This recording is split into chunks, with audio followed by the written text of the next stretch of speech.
This is the Wheel of Time podcast on TV Podcast Industries, and we're talking about The Wheel of Time, Episode 8, The Eye of the World. It's true, isn't it? What they say about men who can channel. That eventually they go so mad they kill everyone they've ever loved. It is.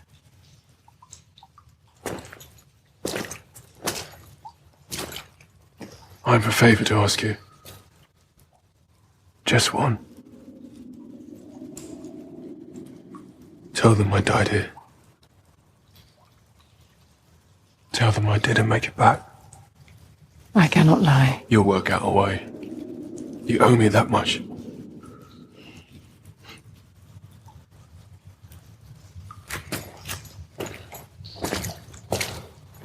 Where will you go? Goodbye, Moiraine.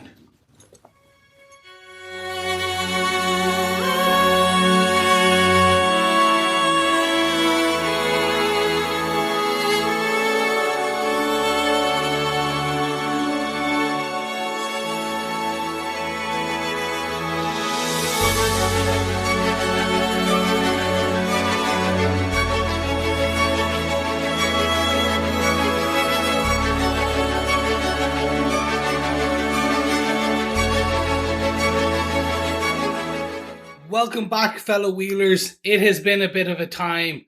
An age has passed, you may say. This is the Wheel of Time podcast on TV Podcast Industries, and we are talking about the finale of Season 1 of the Wheel of Time, Episode 8, The Eye of the World. I am one of your hosts, Chris, and hark, do I hear coming through the Blight? Yes, my fellow podcast hosts have returned from the COVID Blight, and they are with us today. Mm-hmm. Yes, hello there, fellow wheelies. I'm one of your hosts, John.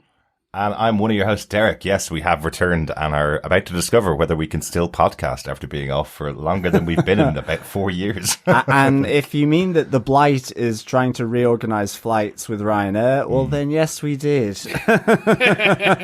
Well, yeah. I wouldn't put any blame on Ryanair. No, not at all. Mostly on the Irish government and their requirements for getting back into the country. But do want to say a huge thank you to our wonderful fellow defenders and fellow wheelies for their emails and their messages over the last couple of weeks. I know it's a bit of a weird one when we go away, and we have had holidays before. When we go away, we usually plan pretty well on our podcast. We record in advance. We put something out while we're away.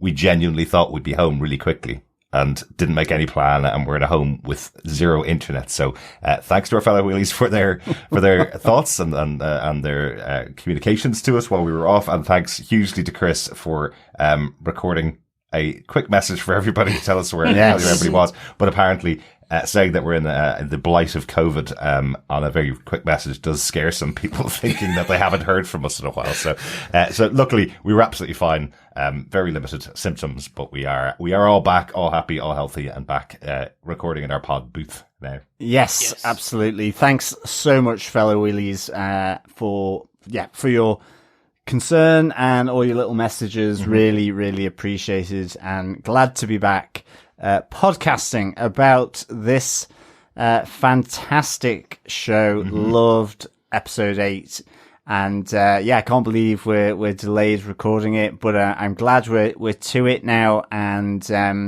can't wait to get stuck into the discussion. Absolutely. I know, only I can say that I am COVID free since 93. There you go. At this point out of the three of us. But that is not why we are here. No. We are here to talk about the finale of The Wheel of Time. Season 1. We know we have Season 2 on the way. It is coming. We are good. And it is a bit of a definitely interesting one, but if you're joining us just for this finale to hear what we thought, why not head on over to tvpodcastindustries.com and get all the previous ones. But if you also want to leave us your thoughts, feedback, and anything else on this season or any other episodes or shows that we've been doing, head on over to feedback@tvpodcastindustries.com with a small email.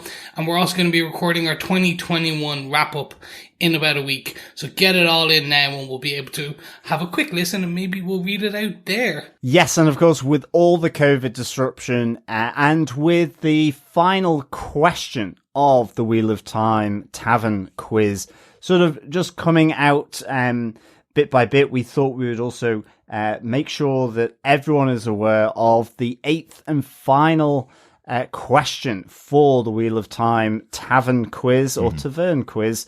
And of course, the winner will be announced as well next week when we do our final roundup of both Wheel of Time and Hawkeye. Yeah. As well as what you can look forward to on TV podcast industries in 2022. So, fellow Wheelers, fellow Quizzers, question 8 for the Wheel of Time Tavern Quiz. What words does Padin Fane use to access Faldara? I love that you're calling it the Tavern Quiz, even though my graphic says in quiz, John. I have to change the graphic if you call it the Tavern Quiz from now on. I will do it for next season. I'll make sure next season has the Wheel of Time Tavern Quiz. Thanks to Chris again for giving out that question last week, just in case you missed it. We wanted to make sure that everybody had the opportunity to send in answers to all 8 questions. They are all available on our website at tvpodcastindustries.com. You can get all 8 questions up there. Email us before the 10th of January with your answers, and we should be able to include you as an entrant into the Wheel of Time in quiz. But John, do you want to give them the question one last time? Yes, certainly. Question 8. What words does Padin Fane use to access Faldara? What is the password, fellow wheelies? Indeed. Where'd you hear those words? Yes. Yes, indeed. Now, let us get on with our spoiler-filled discussion. Derek, do you want to tell us who gave us what with this episode? Absolutely. I once again mentioned the show is based on the book series by Robert Jordan. The showrunner for the show is Rafe Lee Judkins, who is the writer for this episode. Rafe Lee Judkins, the main writer and showrunner and creator of the TV series Wheel of Time. Can we just quickly call out, because we have mentioned him a few times during the series, but as a non-book reader, as a person that didn't read any of the Wheel of Time books, I want to say that Rafe Lee Judkins has done such a great job of translating this epic material into a TV show where I never felt hugely confused. There's points of the show that I was trying to understand what was going on, but I haven't felt massively confused about the intention of the show or where it's going or what the characters' motivations are or anything like that. I know that there are going to be questions that are going to be in a first season of a show that will be answered in future seasons, but I think overall, the guide that he's done on the show building up the story has been really, really good.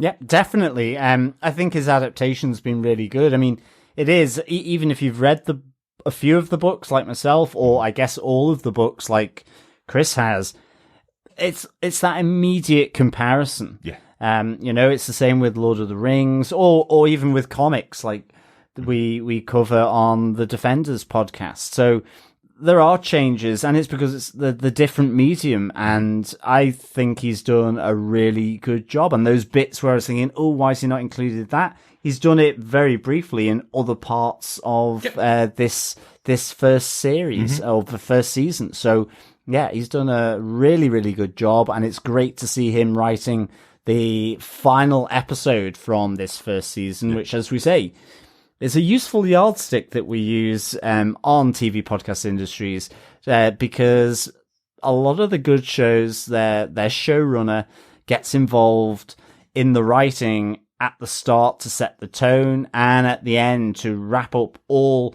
the collaboration that he's had with the writers' room, with the other primary writers, and to set up, in some cases, for that second season, as is the case here. So definitely a shout out to Rafe Lee Judkins for this adaptation for TV. Yeah, I really enjoyed it. He kept it fresh. Yeah. I could tell you beat for beat what would happen in book for one. And that's a problem when you're going in with a ravenous audience base who have been always wanting some form of adaptation of this. And that's the thing. Key word here, adaptation. Yeah.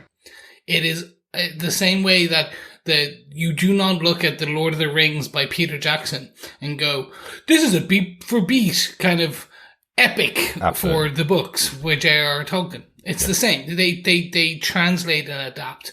And he adapted slightly certain things one way or the other. And also, he took some turns and twists that are not going to be the be-all and end-all of it. It is some of a very more modern kind of TV writer, TV show kind of... Okay. I mean this in the best possible way. Tropes that they kind of, the cliffhangers and things like that. Yeah. But that's a TV show. That's what these are for. Absolutely. So I think I really enjoy it, and I just want to hats off to them. And at the same point, as you just said, John, it's our yardstick. If the showrunner does the first episode and last episode, usually if we enjoyed the first one, we're going to enjoy the end. Yeah, absolutely. And of course, Rafe Judkins has been involved in the production all the way through in the writer's room and director, because he is the showrunner as well. He's not just in the writer's room. He's involved in all the choices that were made. Great documentaries. Once again, check them out on X-Ray on Amazon Prime, or Prime Video. Check out the documentaries on the making of the show. There's some really good insights into the creation of it, with Rafe Judkins involved in every step of the way as well. So, but once again, the director of this episode was Ciaran Donnelly. Ciaran Donnelly did episode 7 and episode 8 of the show. We talked about his experience, or his previous roles in other shows in last episode, so I won't go back into those again, but great to see him back for this final episode. John, do you want to tell us what they gave us with your synopsis for The Wheel of Time, episode 8, the finale, The Eye of the World? Sure. In the distant past, 3,000 years ago, the Tamyrlin Seat warns the Dragon Reborn, Lews Therin Telamon, of the dangers of his plan to imprison the Dark One.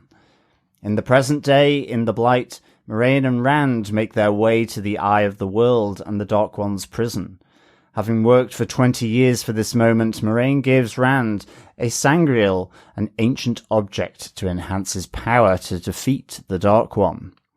Meanwhile, with Lan tracking Moiraine and Rand in the Blight, at Faldara, thousands of Trollocs and their Midril launch an attack. As the Ciaran army of Faldara falls at the defences in the Tarwin's Gap, the Trollocs charge on to destroy the city and bastion of Faldara. One last hope remains as 5 women, including Nynaeve and Egwene, channel against the attack to protect the city and destroy the Trolloc army. But the effort to channel the one power burns out all but Egwene, who is able to heal Nynaeve. During the battle inside the fortress, soldiers accompanied by Perrin seek to retrieve the Horn of Valere, an ancient object that is prophesied to summon the greatest warriors of history at the last battle between the Dark One and the Dragon Reborn. But they are not alone, and Padam Fain, with the help of 2 Fades, steals the horn, revealing to Perrin that he is a dark friend who visited the 2 rivers to find the 5 Ta'veren. At the Eye, not even the power of Moiraine, the Blue Age, can stop the Dragon Reborn from being tempted by the appeal of the Dark One. As Rand is offered a vision of him and Egwene starting a family, the Dark One, Shaitan, or Balzaman, tells him all he sees can come to pass if he gives his power to the Shadow. To prevent meddling from Moiraine, the Dark One cuts her connection to the One Power. But as Rand is offered his choice within his mind, his unconscious body is held by Moiraine, who holds a knife to his neck, prepared to slit his throat if Rand chooses unwisely. But as the Dark One's offer is rejected by Rand, he awakes to attack the Dark One with the sangreal. In doing so, he fractures one of the seals of Shaitan's prison. In the aftermath of his confrontation with the Dark One, fearing madness, Rand decides to go into hiding. Lan finds Moiraine, who tells him that this was not the last battle. In the west, on the Areth Ocean, great ships arrive, whose channelers at the bow of the ships generate powerful waves. A tsunami, I think. Yes. Indeed. Unfortunately, the poor little girl with her teddy is probably not going to survive that. Probably not, unless she's able to channel the waves herself. Channel and hold the waves back. She's the new Holdor. Holdor, hold the door. Hold the waves. Hold the wave. Yeah, hold the wave. It's whole wave. Yeah, whole wave. Bringing the Shan-Chan very early in, which is we will talk about that in notes later. We probably will, yes. Yes. It's about time we jump into our first spoke of this episode. Let's get straight into it with spoke number 1. 3,000 years ago. Flying cars? Yeah. I'm assuming you wrote that down. I did. I said that not much of the show has confused me. And we kind of had talked about this a little bit before, that there are allusions to the fact that this world is built on top of a world more futuristic than our own. Yes. That you could see things like massive skyscrapers. And here it's laid pretty bare in this opening moment of the episode with another bit of confusion that I'll talk about. Honestly, I wasn't very confused throughout this season. There's not that much that has confused me. It's a pretty straightforward kind of story overall, but a couple of tiny things in this piece. We have the argument between Lews Therin Telamon and Latra Posay de Coom. Her title, as given in the show by him, is the Tamyrlin Seat. Yep. Rather than the Amyrlin Seat, which we've met throughout the show here. I would guess this is something to do with the fact that she's the leader of both male and female Aes Sedai, so the nomenclature is slightly different, or is it the same seat, or is it a different seat? Would that be right? She's the leader of all the female channelers in that age. She is the Tamyrlin Seat. She is the leader of the female Aes Sedai. Yeah. And he is the Dragon Reborn, or the dragon. He is the leader of the male Aes Sedai. Okay, so there's nothing I can guess about why the name is different. It's Old Tongue. It's literally the name. You know the way that you would say a certain etymology of the words change over thousands of years. Right. This is essentially it. So is Tamyrlin Seat just the Old Tongue name for Amyrlin Seat? Yeah, pretty much with an added T. Okay, basically. Essentially. That's not different. Okay. Now, again, this is all based on, they may change that. They may have, but based on my understanding of, as long as they don't tweak things, that is essentially it. They're speaking the ancient language of the Old Tongue, and he is the leader of the male Aes Sedai. Right. She is the leader of the female Aes Sedai. Yeah, and the important thing here is that both men and women channel the one power. Yes. In this time, 3,000 years ago. Yeah, absolutely. But there is some other confusion about his title, though, as well. So he's called the Dragon Reborn, which, given the story we've been told throughout this, was that we were looking for the Dragon Reborn in our current time, and there's been many Dragon Reborns since Lews Therin Telamon. So I had thought Lews was the dragon, and all the people following him would be the Dragon Reborn, but he's given the title of Dragon Reborn here, and he's discussed that is his title. So I was quite surprised, as if you're calling him Dragon Reborn, there should be a dragon before him. Oh, there is. But he's the one that broke the world, so we're waiting for somebody to come back afterwards. So that was something that I just thought was a bit odd. Yeah, they haven't explained it, but very much he is the Dragon Reborn as well. He is another Dragon Reborn. He is perhaps one of the most influential, but he was not the original dragon in this story of ages. Right. Okay. Yeah, no, I was confused at that. I thought he was the dragon in the sense that not the first one, but he was the dragon that broke the world. And so that was that's the central point.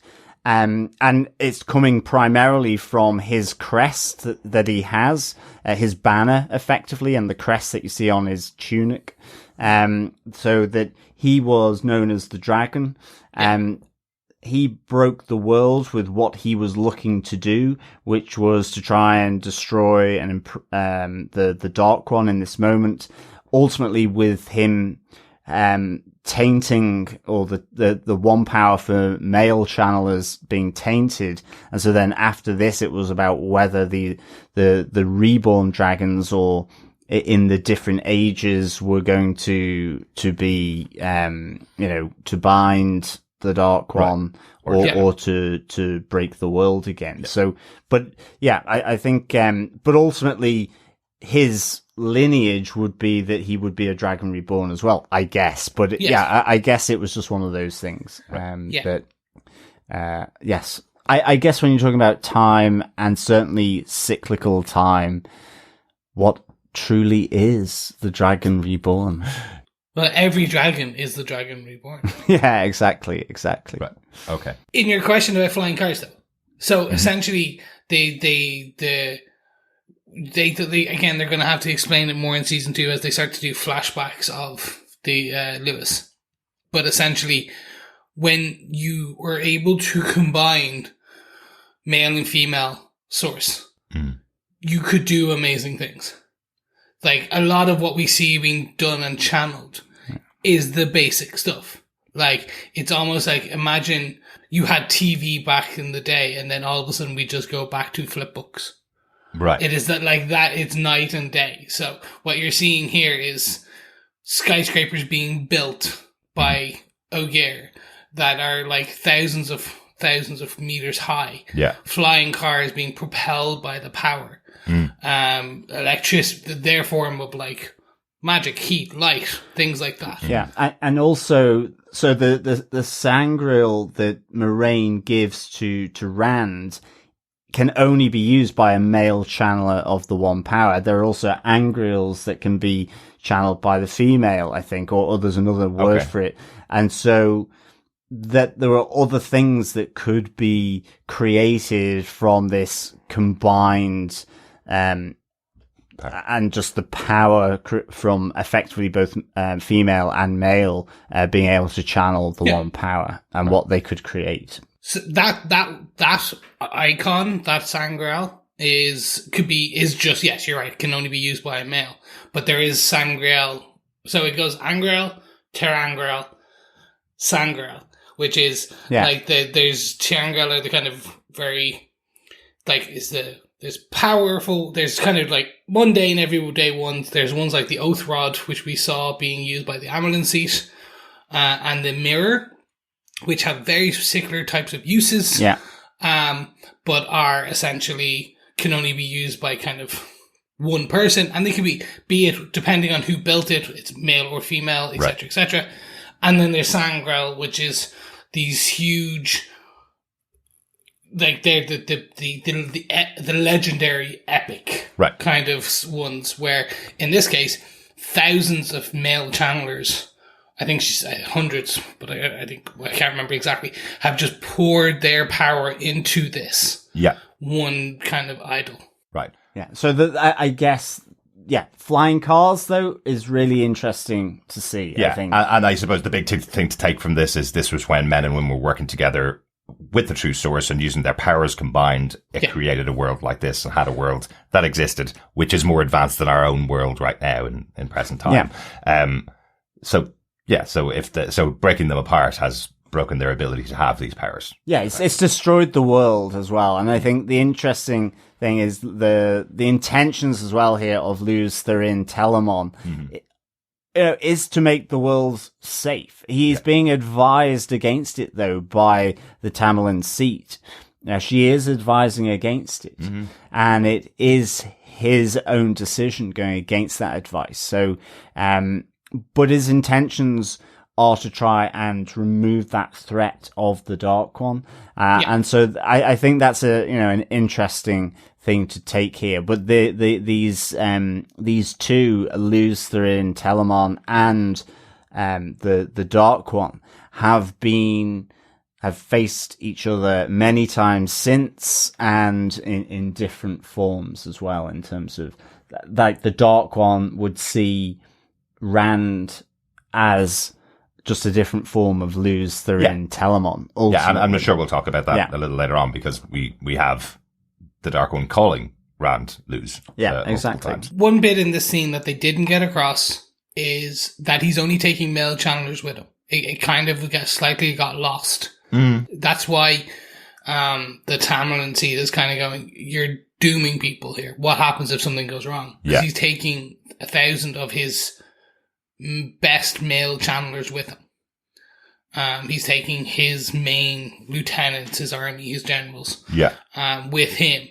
So, and it's only male channelers that he takes. I think that comes across because you see the pushback from him when she's warning him against it. He's saying, well, we would have a much better chance if you and your female Aes Sedai joined us. So I definitely got that sense that he's going off on this mission, and without her support.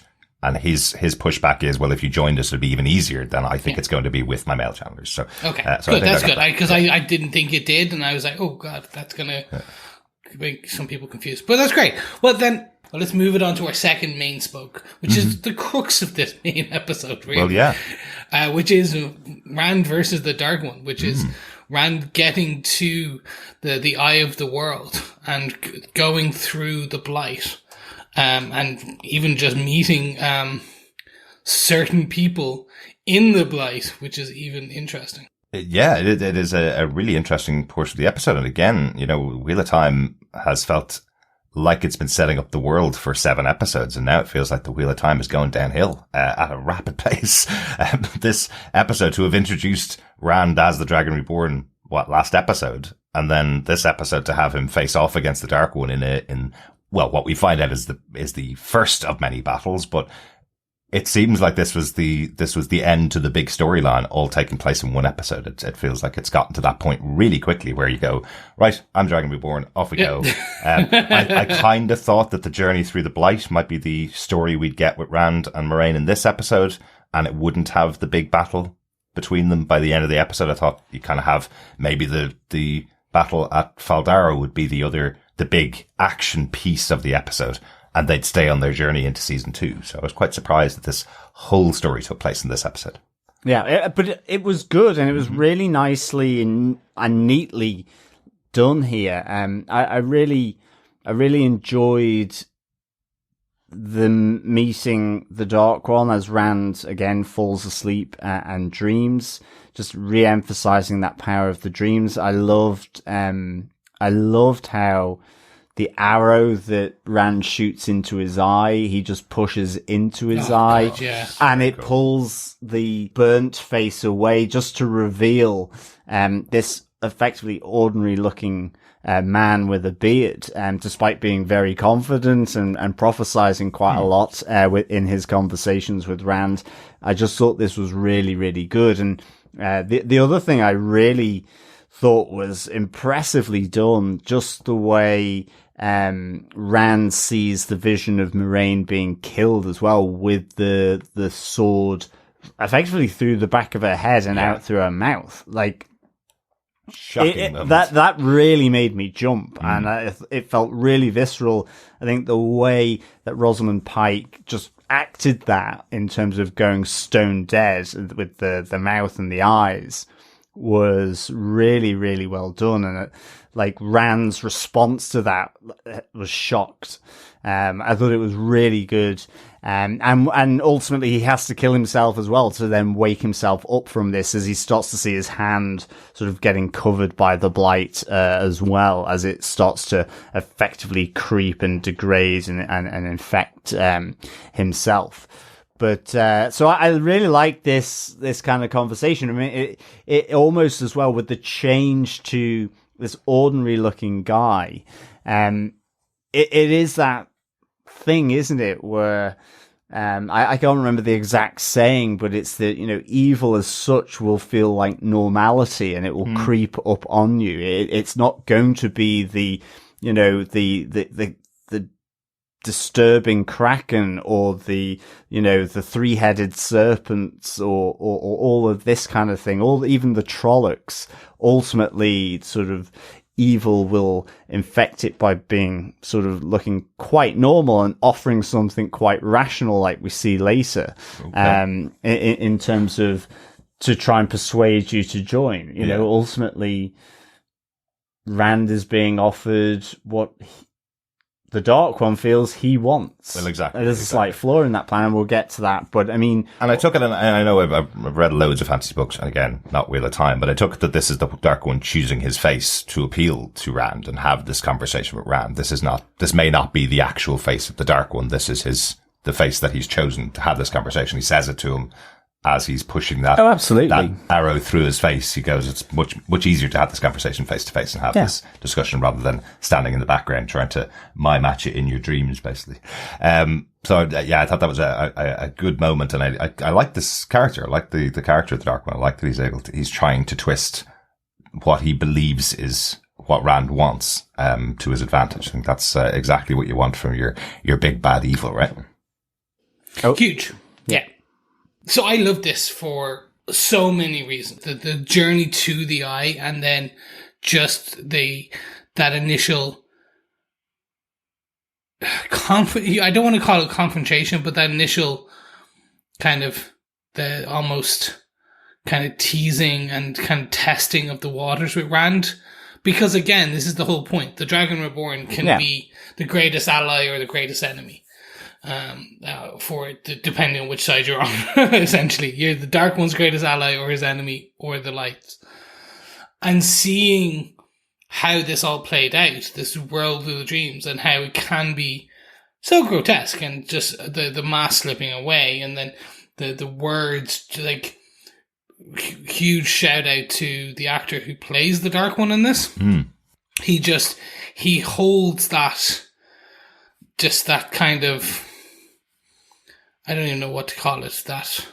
Well, he's quite reassuring, isn't he? I mean, he's quite soothing. He's not, I mean, as you say, confrontation. Yes, it is a confrontation, but it's a very, from his side, he's quite measured and paced in his conversation to Rand. It's like, almost like he's trying to say, you're the irrational one because of what you're being fed by the Aes Sedai. I'm the one that's kind of level-headed, and I'm not quite the threat that the Aes Sedai believe me to be.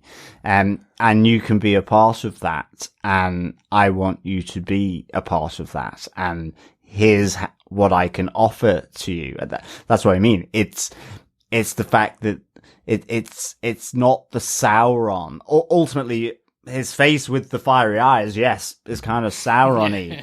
And changing his appearance to make Rand feel at ease with himself. But he's not the Sauron of Lord of the Rings, in that Sauron is totally uncompromising. And whilst he may be, and most likely is, because he wants the world his way, he's not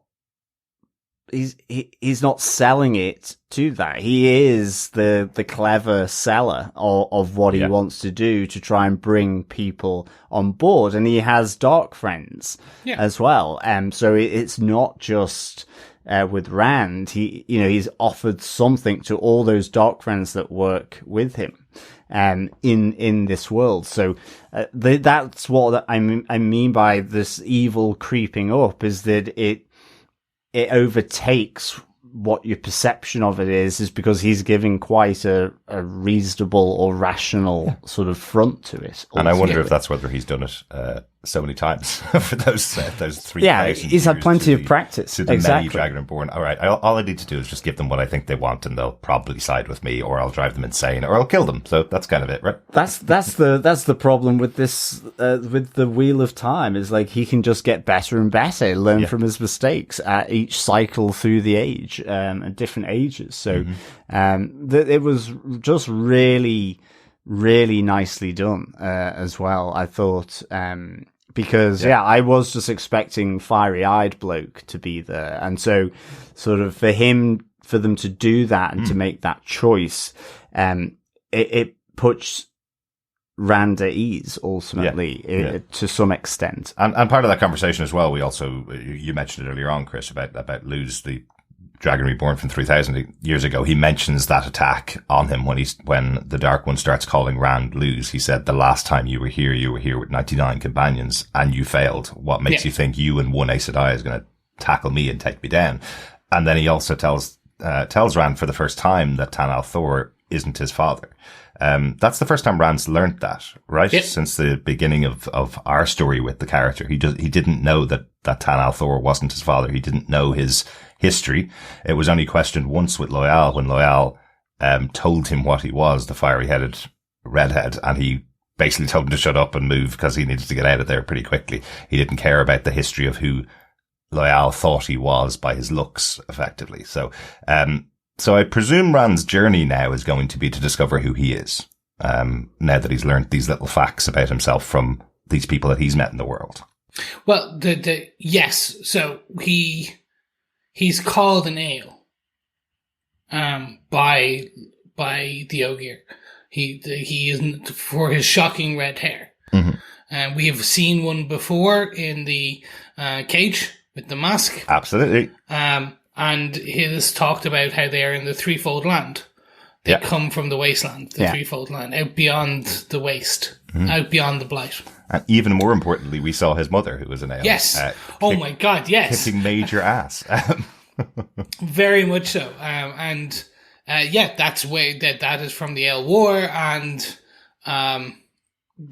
very much what I assume, and we can kind of get to it later, my assumption on the journey for Rand now is it's that soul searching. He's going to go find himself in the Threefold Land and then come back. Yeah. Because that's essentially when your whole thing has been questioned. You've been told you look like this group of people that only come from over there. Mm-hmm.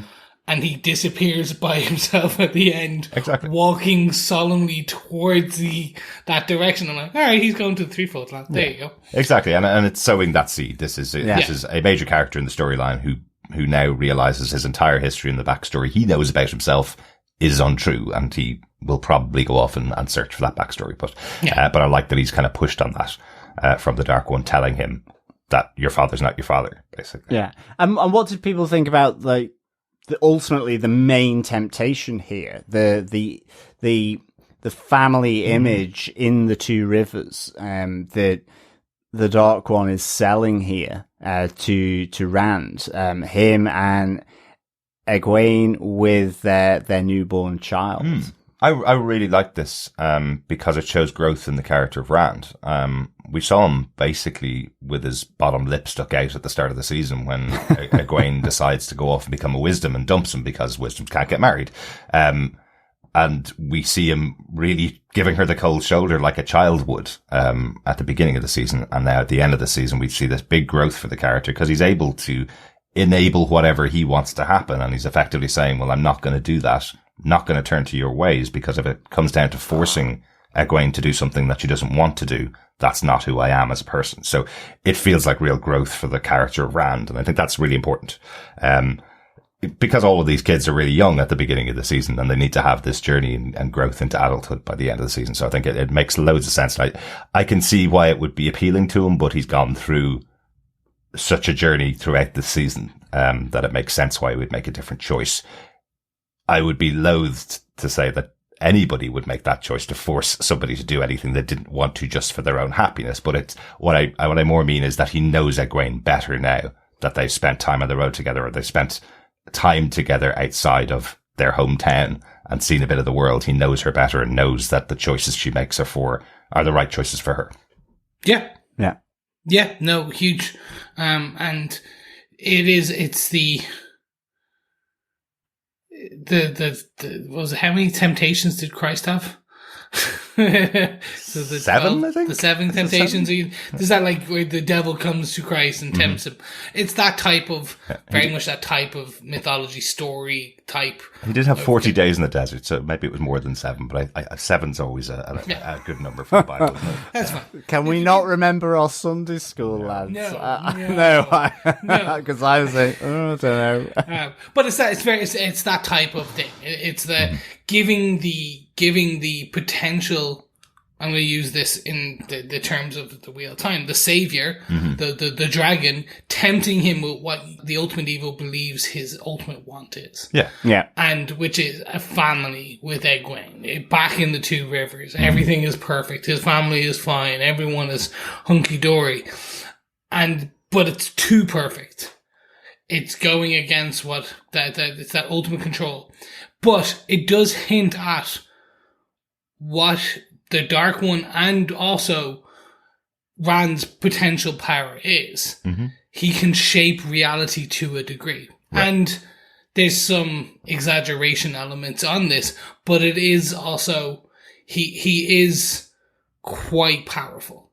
He really is. And it's that when, hopefully in the years to come, and we will see over the next 7 series. Yeah. Until the end, the power of the dragon is insurmountable. Right. It's huge. So, even the Dark One, I thought, given that he's supposed to be imprisoned effectively in that huge seal, at the eye of the world, he's like, I kind of had the impression, he'd be bound. He is in a weakened state, and I guess you see that in the sense of when Rand makes his decision and begins to channel, in that you don't see really the Dark One channeling back. It's not like a battle between the two where they're sparring. It's more that the Dark One just sees that a choice is being made here and kind of stands there. So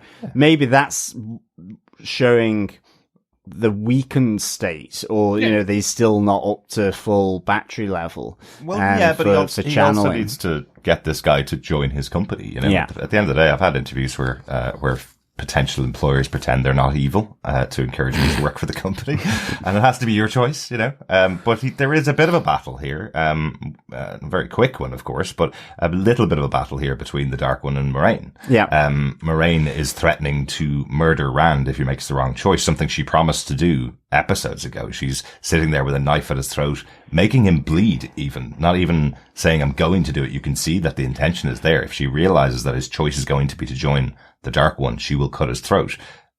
And in response to it, the Dark One takes away her connection to... Well, that was the big shock. That was the big shock for me, that she gets cut from the one power, and stilled effectively. Is she stilled or is she shielded? That's the question. Well, you saw the shield was put over Legane, that kind of mesh, that net side of it, but it's when he holds almost, it looks like a life force in his hand and does something with his hands, a motion that then cuts her off. But I think the great thing for me about this part was twofold. One was that I think Moiraine's character, she reacts and responds exactly how you would expect it, in that she pulls out a good old-fashioned knife that she'll slit his throat. So, you know, the Dark Lord is kind of mocking her by saying, you came here alone. You didn't have 100-odd people with you like previously. What did you think one Aes Sedai could do? And actually what she can do is she can just slit his throat so he dies in the real world. And so she does come prepared in that way. And that actually creates a really good tension when you're within the world created by the Dark One, with Rand unconscious, whilst they're having this conversation about, you know, joining the Dark One. What do you want, Rand? That whole conversation. Because all this time, Rand has got this knife to his throat and could be taken out. Having said that, the Dark One says, but you don't know which way he is going to channel. You don't know what decision he's going to make, and you're just sat there. And it's only until she sees him utilizing the power of the Sangreal to enhance and amplify his channeling of the true source, that she realizes. And that was just really good. It kind of just increased the tension on that confrontation. But also, I thought how they handled Moiraine's character with the knife made sense to me. That she's she's not just an Aes Sedai who can channel the source. She's hugely intelligent and has backup plans, but it was still a shock that she gets cut. I mean, that's what she actually says in the show. Whether she's just kind of been, I don't know, shielded or whatever, but she says she's been cut off from the one power. Yeah, and I think he describes it as being just out of her reach as well. So it's like she's been cut away from the source, that she can't reach. So that was really interesting, because that is different from the book. And in fact, just those two being there by themselves is also different from the book. So they have modified this, but I guess it made it nicely intimate in a way. I guess if you had Mat and Egwene and Nynaeve and Lan, I guess there's a lot to focus on. Here, I think they focused on it really well, because not only was it Rand and the Dark One, but you had the moments with Moiraine, with the knife, with the Dark One. And there's that moment where he begins to use the power, where he's swirling round and the camera is panning round between that dream world that's being created to the eye of the world where they actually are, as he's channeling. Yeah. And it goes to Faldara as well, because all through this, Faldara is being intercut into this with the big battle that we will come to. I just thought that was so nicely done. It really just added an epic feel to what was quite a a almost stage play setting of them on the seal, because in Faldara it was the only way we can stop all these Trollocs is if Rand beats the Dark One. Yeah, and it's interesting because, as you said, it's a difference from the book in that Rand saves Tywin's Gap and Faldara in the book. Okay, and that's actually really interesting because one thing before we get into the differences between kind of Faldara and Tywin's Gap and that battle, because that is completely different in the book as well. Mm-hmm. Yeah. The one difference I just call out is the Eye of the World is a different thing here. The Eye of the World in the book is a pool of pure Saidam, the one power, male one power. Right. And it's that, and he uses that. Rand uses that to stop the Dark One and save Tywin's Gap. Okay. What I see them doing here is potentially splitting the party, as you said, for that, but it's also giving everyone more of their own heroic moments. Absolutely. And making them, because in the book, Rand is the Dragon Reborn. Rand is the hero. Yeah. In the thematic kind of caricature style of good versus evil, hero versus villain. Mm-hmm. He is the great hero. What we see here is what Rafe and the writing team, I believe, are doing is spreading some of that hero across all the Tamyrlin. So Perrin is a hero. Matt potentially will be a hero. Nynaeve, Egwene, Rand. All of them are different levels of different heroes. So they're all going to get that heroic moment. Mm-hmm. So in this, Rand stops the Dark One. And quickly, he breaks Cullender, which we see, and we'll talk about in the notes, but Lan and Moiraine talk about that, which is very interesting. Yeah, so I really do believe they're spreading out that heroic finale battles, which is perfect. This brings us on to the next spoke of this, which is really Faldar and Tywin's Gap, and the two massive heroic moments where we see the Tywin's Gap massive battle, and then also and how the Egwene and Nynaeve handle that, but then also we see Perrin in Faldar and a certain peddler reemerges. Yeah, absolutely. This is really interesting. This feels like something out of the Lord of the Rings battles that we get in the second and third movies. Not as epic as them, but just the idea of Lord and Lady Jagad who are taking a role here in stopping the attack of the Trollocs. But what I do really like about it is the start of the battle, where they have a discussion between the two of them about what they're going to do and why they need to do it. And Lord Jagad is apologetic about the fact that he never reached out to the Aes Sedai for protection in the past. If he'd done that, we may have not gotten to the point here where we're being attacked by Trollocs on our borders. And now we're going to have to sacrifice ourselves and all of the fighters in the city and everybody that joins us just to give some time for for everybody else that we're supposed to be protecting to possibly find a way out of this. It is a suicide mission just to halt the Trollocs for a short amount of time, effectively. But if he'd made better decisions as a leader in the past, because remember, he was really cocky when Moiraine met him first about the protection that they've given to the Gap and the protection that they've given to this area of the map, I guess. But in this point, in this moment with his sister, he's saying to her, we should have reached out before. Maybe we could have done a better job at what we've done. And now we're going to have to sacrifice ourselves. Yeah. I mean, I love this battle of Faldara. It felt much more clear to me than the book. It also really gave me Helm's Deep vibes. Yeah. And I really, really enjoyed it. And I think that's because it is kicked off with effectively this sacrifice by the Lord and Lady of Faldara, saying, we're not going to stop this. Faldara being the fortress that has never fallen to the Trollocs, this isn't going to happen. At this moment, they don't believe that's going to happen, and they make that decision that, he will go out to Tywin's Gap and the Wall in order to stop them, and that Lady Amalisa must try and use all the source, get round the women of Faldara that can channel to some extent, whether powerful like Nynaeve or even just little party tricks, so that then, you know, in Lord Jagged's mind, they will crash through Tolwyn's Gap, and she needs to be there to slow them down, to try and stop them from destroying Faldara. And so I thought it was kind of interesting that I really liked that. I liked how it was set up. I really did. It felt really meaningful, really epic.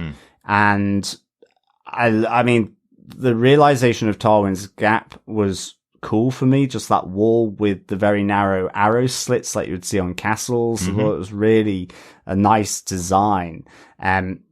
But just seeing that overwhelmed, I think it was just at one point, it was just so dark, it just looked like a load of torches were attacking Faldara. I couldn't really see the Trollocs. Yeah, admittedly, that was the first time we watched it.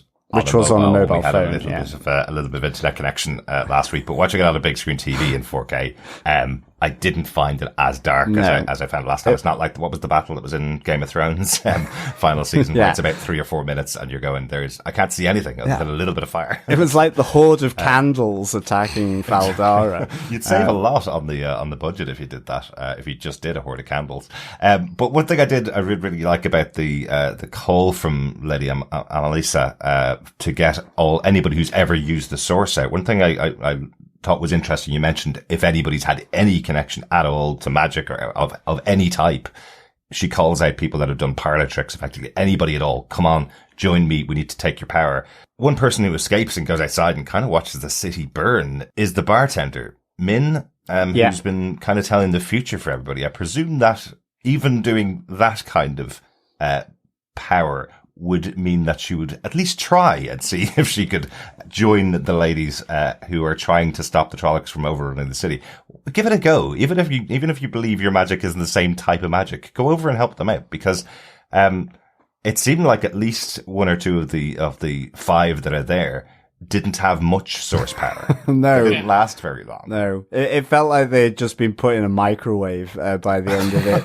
It was, I mean, that also was huge, just seeing how the one source can be channeled, even by someone like Lady Amalisa, who, you know, we've seen in the previous episodes, she went to try and become an Aes Sedai, but didn't become accepted by the White Tower as a novice. And so, yes, she can do it, but she's not as proficient as Aes Sedai. So even someone like Lady Amalisa is controlling it to some extent, but ultimately gets overwhelmed with the amount of one power that is being used. But I mean, wow, she used it effectively. I thought that was the wave of it, the lightning strikes, all of that. It just felt so epic. You really could sense the struggle of all 5 of the women channeling it really, really well.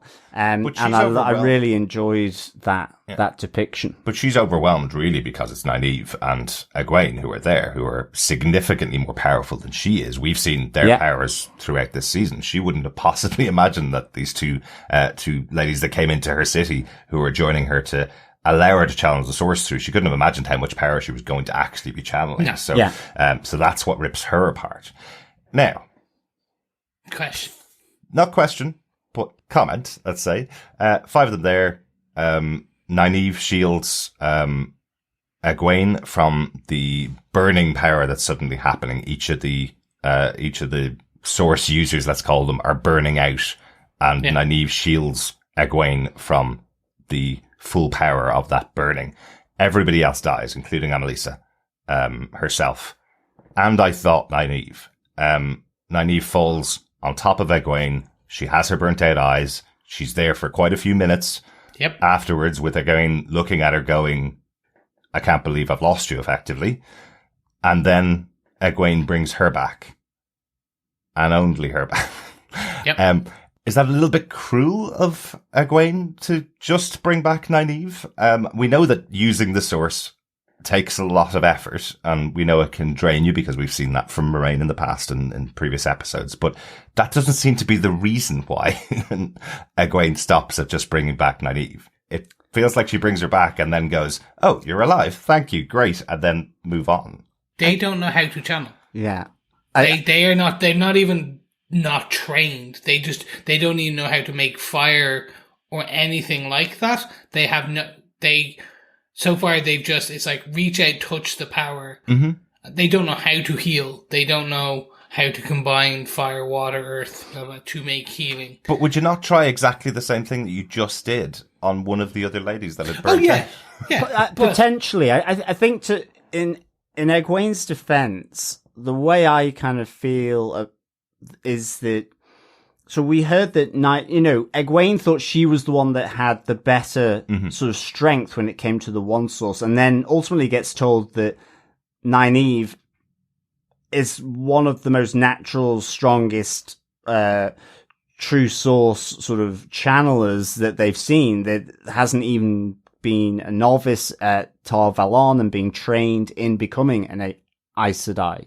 So Nynaeve uses that to save Egwene, and Egwene, I think, because she's holding her and is close to her, the power that she can channel, and because it's about controlling it at that moment, Egwene's thoughts is wishing and wanting Nynaeve to be alive because it's her closest friend. So it's more to do with the relationship that ends up with the one power enveloping them and healing Nynaeve ultimately.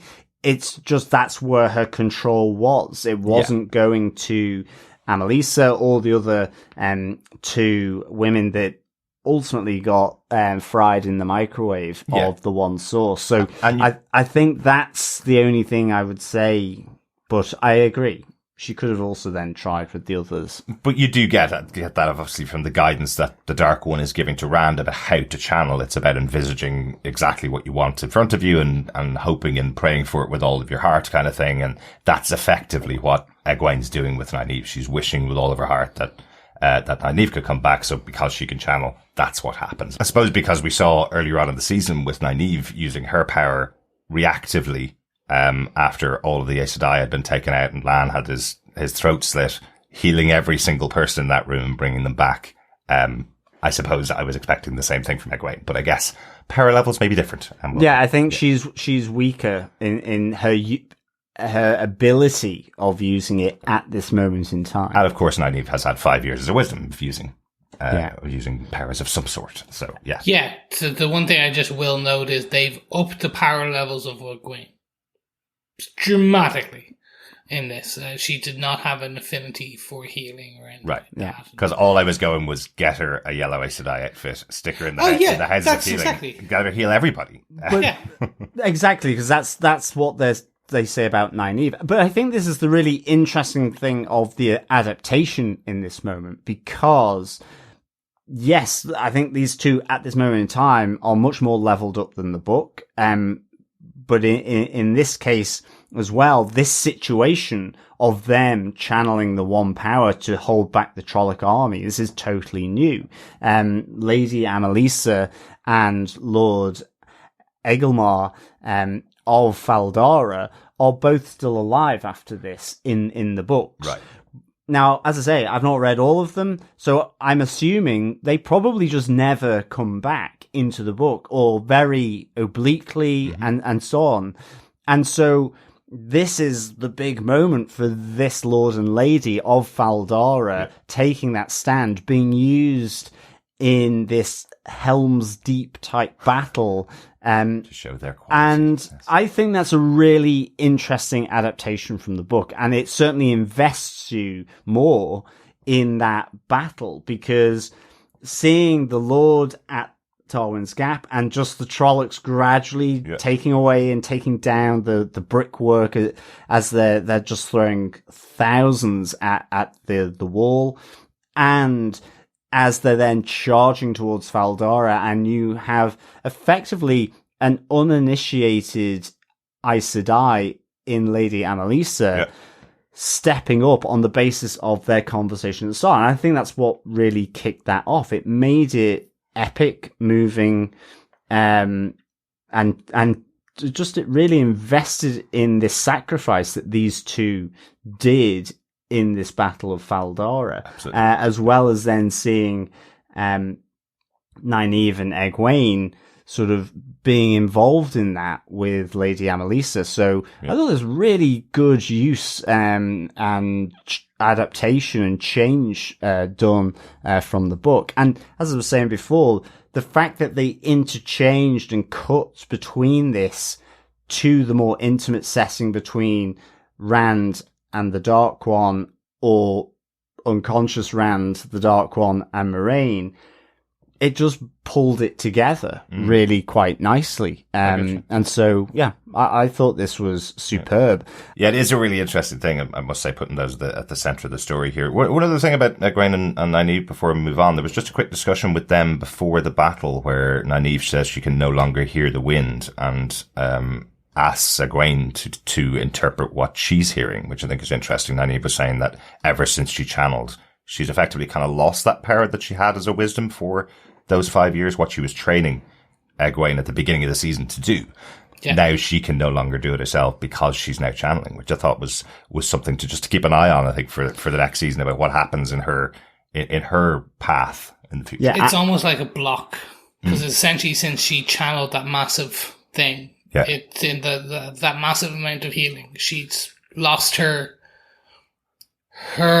ability to hear the wind. Yeah. But then we see Egwene hear the wind. Yeah. So they are alluding to the fact that potentially being a channeler allows you to listen to the wind, in whatever potential way that may be.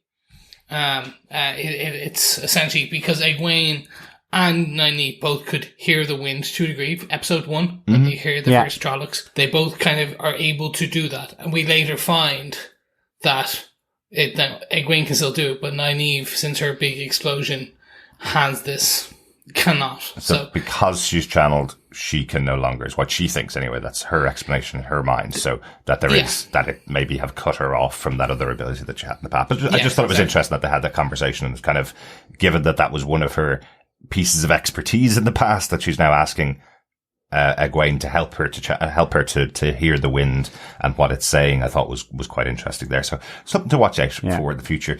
Let's get on to the fourth member of the team of 5, given that we don't really have much of Matt in this episode. we get like one scene, a split second. I presume that was used from an outtake of the filming that was done with the actor, because we know he didn't return for those 2 episodes of the filming for this part of the season. We know he's being replaced in the next season, so that was just a moment saying that he's returning to the White Tower. Is all we got with Matt in this episode, just that he's back at Tar Valon. It looked very much like the scene out of the Shire Lagoth. It looked like that darkness, that peace, kind of very much, it looked something like that. But he is looking at the Tower of Tar Valon. It looks like an outtake from that when he was there, but put into Tar Valon, yes. Yeah. And I'm assuming that's how they're going to. Now remember, from the last episode, he does have a hit out on him with the red Ajay. Mm-hmm. What? And now he's going to the tower where they're all living right now. So, yes, so interesting. Exactly. So let's get on to the fifth member then. We've talked about Matt now, just to give him his due in the story. The fifth member of the team really is Perrin, and Loial, and their relationship together and what's happening with Perrin, because Perrin is a really strong guy who's been really responsible of every member of the team. He had his own job, had his own business effectively back in the Two Rivers, and now he's kind of been left behind by everybody. He's got something going on with his eyes. We know that from before, but none of that's come to pass yet. So he's kind of been left on the bench by everybody. So he has the conversation with Loial, and I really like the moment with the two of them where Loial is telling him, well, if you want to help, ask people what you can do to help. Don't try and decide it for yourself, and don't try and tell everybody that they've left you behind. Go and ask everybody if you can help them, and then a solution will present itself to you, kind of thing. So I do like that moment. I also like the like the joke as well, where Perrin goes, "We can't just sit around here doing nothing," and Loial responds with, "I'm standing," which is a good dad joke. Yeah. It's good here. We're starting to see more and more how Perrin is struggling with the choice of the way of the leaf, that he learned from the Tinkers when he travelled with them. That it is that he cannot pick up a weapon. He does not want to pick up a weapon since episode 2, episode 1 actually, where he kills his wife. Yes. And he's struggling with that death. And we more and more see, we're getting hints at, well, he's going to have to do something. Yeah. He's going to have to. And he doesn't. And it's that indecision and that inaction that essentially causes the death of, or what we presume to be the death of a large number of people at the end of this, when himself and Loial are kind of like, what do? We ask. So they ask, and it's like, all right, well, help us dig up this horn to bring back the fallen heroes at the last battle. Yeah. This was an interesting choice. Okay, go for it. So we have the Horn of Valair, this item that's being stored under lots of granite and cement in the throne room of Faldara, which is dug up by the army because they know that the city's going to be overrun. Yep. And when it's dug up and presented on the ground, they all run out to defend as Padden Fane arrives with some Fades. Nobody guards it or nobody picks it up and goes to run with it. They just leave it open, this thing that could potentially cause the end of the entire world or save the entire world when the dragon uses it in the final battle. They all know the story. They all know what they're doing. If they hadn't dug that up, because it seemed to have taken them quite a long time, they had to enlist Perrin and Loial to help them out digging it up. But if they hadn't dug it up, I presume Padden Fane would have been the one that had to spend 2 or 3 hours digging it up with the Fates. So they effectively dug something up which was stored quite well and presented it in a nice little box. And hidden. For Padden Fane. And so the one of the things from the books is that, and the second book is called The Great Hunt, but is this idea that a lot of the different kingdoms in this world go on a hunt for the Horn of Valair, because there is this prestige if you find it, because it's prophesied that whoever blows the horn, sounds the horn at the final battle, whether that's for the light or for the dark, that will call upon all the heroes or the greatest heroes, I should say, of the previous ages, and they will stand and fight with the side that ultimately have blown this horn at the last battle, and it's prophesied to be at the last battle. Yes. Again, prophecies can be wrong, but again, it's I kind of really enjoyed this whole element with Perrin and Padden Fane, and that for what it revealed. I also was kind of just a little bit. It felt just budged in a bit too much with everything else going on. And like you say, and the fact that they kind of did Padden Fane's work for him, really. And I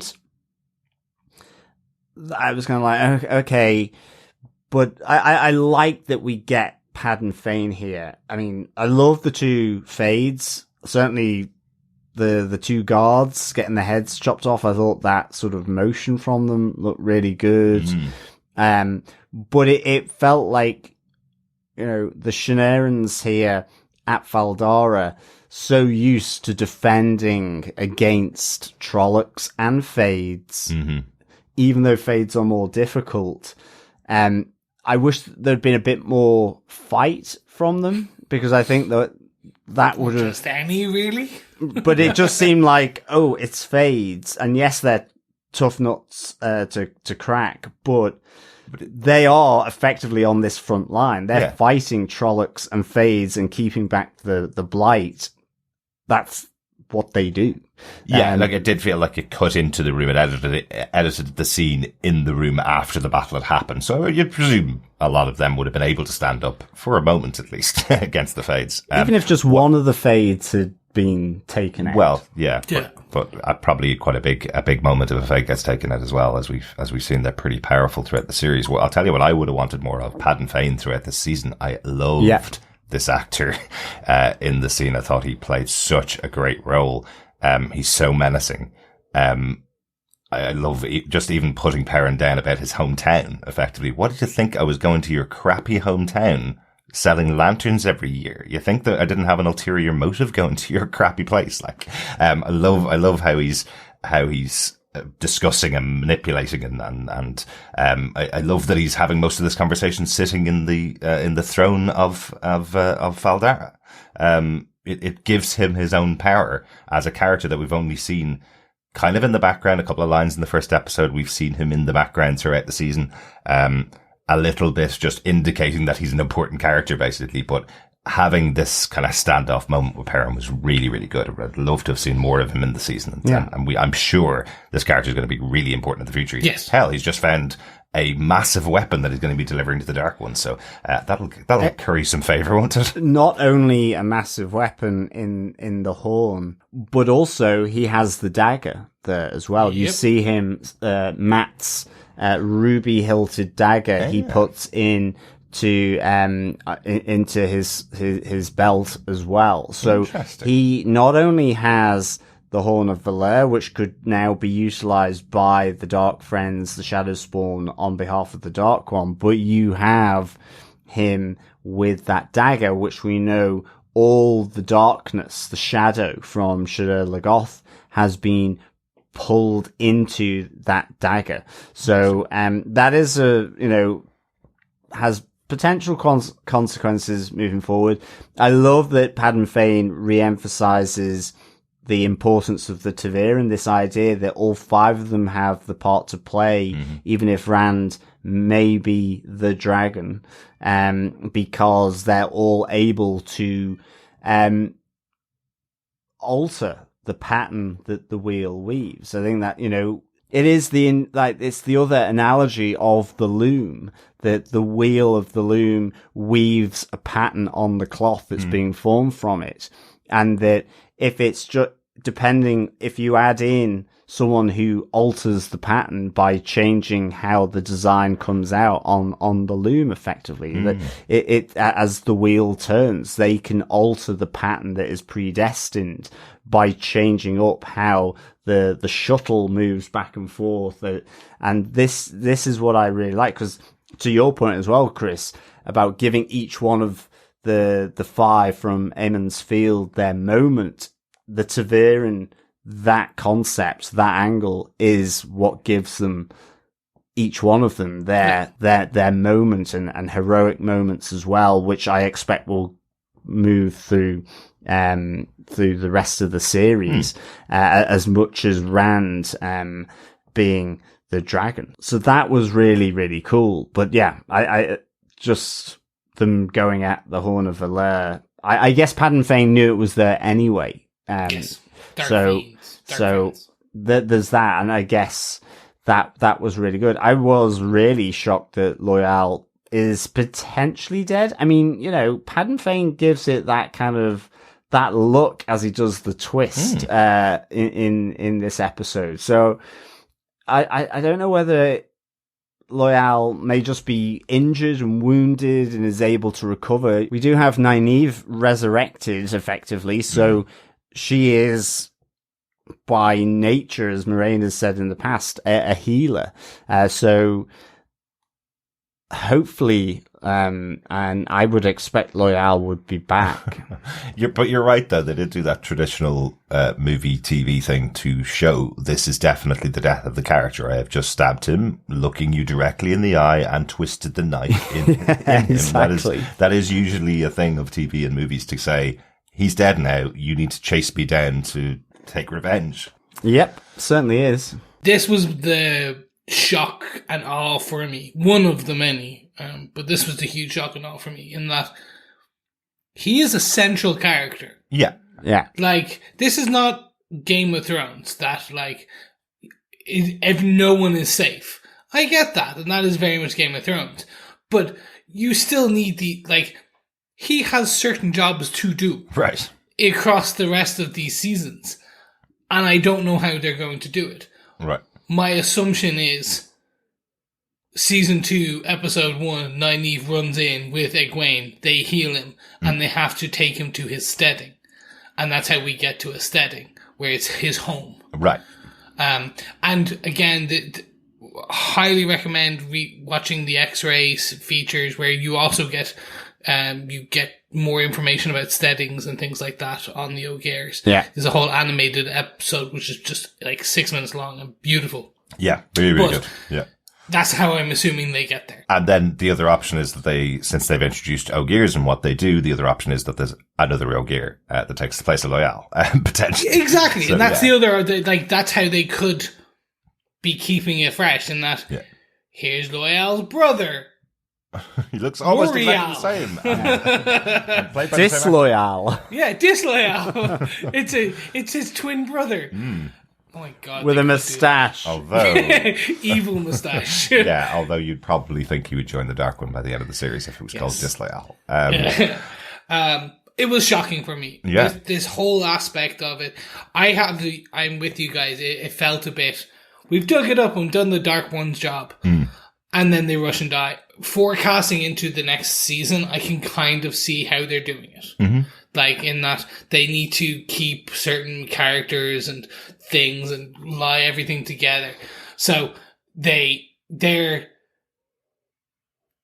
slightly origamiing parts of this, where they're making folds where there were no folds before, but it's still going to be the same beautiful looking swan at the end. Yeah. It's the previous adaptations and how the decisions they've had to make does mean, yeah, exactly. And you could ultimately argue that this could have happened at the start of the next season, as well, because of how the differences in just how they've taken and that's all.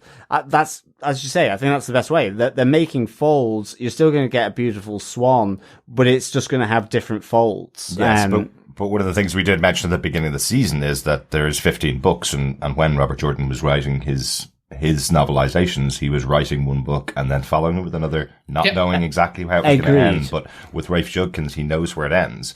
Yeah. And this particular line in here with Padden Fane saying that every one of you 5 is important to the wheel. You all have something to do here.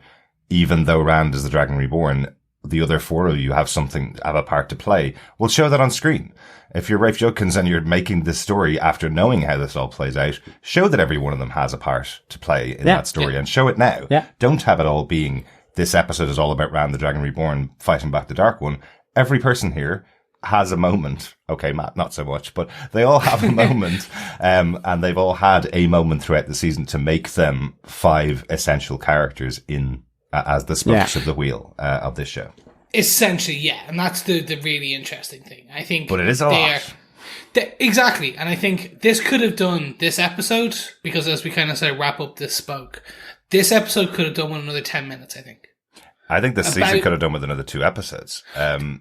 It would have been even better if we could get a 10-episode season. I would have been so happy, because they've slowed down on certain parts where I thought it was right to do, but they've also rushed parts where just giving that potentially 2 episodes more, or even say, original premise, this episode 10 minutes more, giving it just that bit more breathing room on a bit more of those scenes, extending them out would have made a huge difference. Giving this whole season 2 more episodes where you could have a bit more focus, and again, not taking into account COVID or the loss of Matt or anything like that, would have just been even better. But essentially, we are at the end of this, and we are given this really good ending in that. So Lan and Moiraine are together in the Blight of the Eye, and Moiraine potentially has no power. She is no longer potentially an Aes Sedai because she can't channel, and she is shielded from Lan. Egwene resurrects Nynaeve, and they are still in Tywin's Gap, and we're just outside Faldara. Loial is dead. Perrin is understanding that the Way of the Leaf is potentially useless because he is essentially just there by himself after seeing his friend die. And Rand has absconded off to we don't know where he's gone, but he's gone out into the Blight, which past the Blight is the Threefold Land and the Wasteland and things like that. So he's potentially gone to meet the Aal. And that's the wrap of season 1, where we know that the potentially the Great Hunt is upon because they need to find the horn now, which is apparently needed. They have to go back and find Matt because Matt is back in the tower because they're going to need now. Perrin is aware of each one of them are important, which includes Matt, who they've lost. So they need to find the horn, they need to find Matt, and they need to find Rand. Mm-hmm. Yes. And this is one of the big things about the book. The book always had you split the party. Of course. It happens all the time. Yeah. It's in every fantasy. You split the party. Absolutely. If you and that's make what's a happening. group characters, you can only explore the world by breaking them up.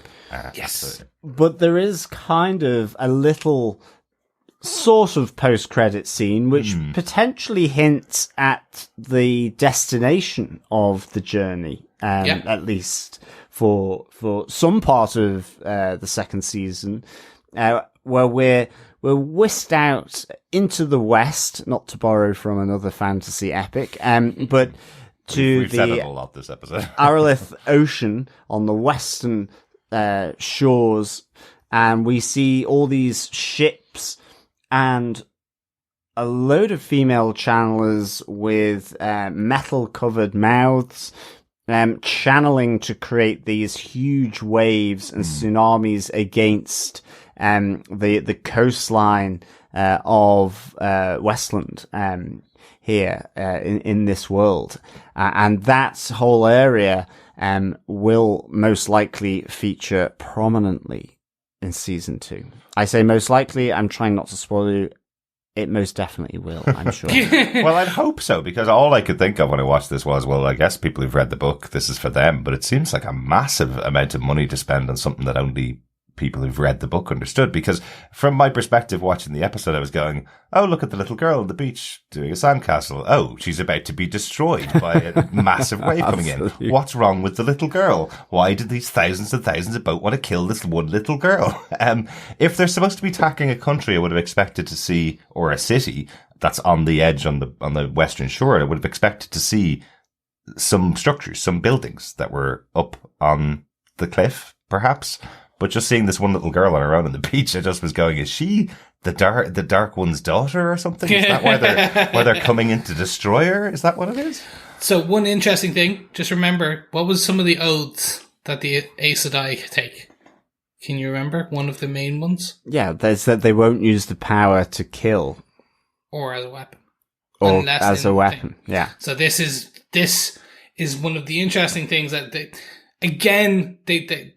just a bit more of a tease could have, you basically seeing a number of channelers using the one source, the one power, as a massive weapon, creating a tsunami. Yeah.